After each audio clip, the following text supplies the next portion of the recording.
ora se trata justiça, ora se trata manejo para a criminalidade, maneira não também é hobby zwart-wit. Ja. Se criminalidade vai, você sendo bom trabalho, se é não vai, você sendo mau trabalho. E mestre bisa, ora nos comparar cifras e de diferentes sources. Então, ora nos vai cifras do corpo policial mesmo, que não está registrado, ora nos vai cifras do Ministério Público, nós temos para uma redução significante para o que se trata foral e delito de alto impacto. Ora nos vai, por exemplo, também uma comparação que agora se tem região caribense, tem caso aqui do The Telegraph de Inglaterra, não está constatar que Aruba é o país mais safe em nossa região. Ora nos vai, por exemplo, uma investigação que ata alagahasi, no 28% de turistas não indica que não está bem Aruba, porque Aruba é um país safe.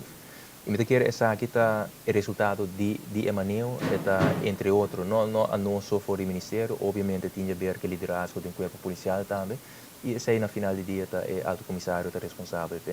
Então, Esta seguro, queda ou foi daí? não, nós vai Berlim? prolongar, essa aqui nossa comunicar acaba na sindicato de polícia, me talvez tem alguma conversação com a Holanda também, então nós lo prolongar para um período de 2 anos mais. E obviamente, me quero para nós prosseguir com o desenvolvimento aqui, porque o importante está sempre vamos percurar para a organização por cumprir com a demanda que está bem arriba. E se como organização não desenvolver, não vai cumprir com a demanda aqui. E atualmente o corpo policial está em uma reestruturação, nós também cambia a estrutura, nós também faz a organização mais atrativa para a polícia mesmo, para não crescer, para ter uma carreira mais larga. O importante também, nós vai garantir agora que o conhecimento não vai perder mais. Antes de tudo assim, se você cresce de rango, então para por exemplo, 20 anos de recherche, para você crescer, você vai tráfico. Agora que nós queremos para você crescer de recherche mesmo, pessoas nós não queremos para você perder o conhecimento aí.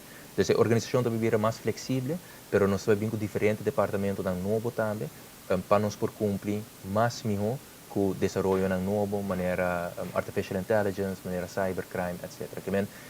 O corpo policial está echt tem desenvolvimento agora aqui, ora nós vamos tevredenheidsonderzoek. Por tem caso aqui alto comissário Alagahasi tem corpo policial, foi o momento que ela chega e agora aqui, botar um desenvolvimento positivo, e me quer é importante agora aqui para não laga o alto comissário by back, net met mij die reestructuração, dus me quer é importante para terminar essa aqui.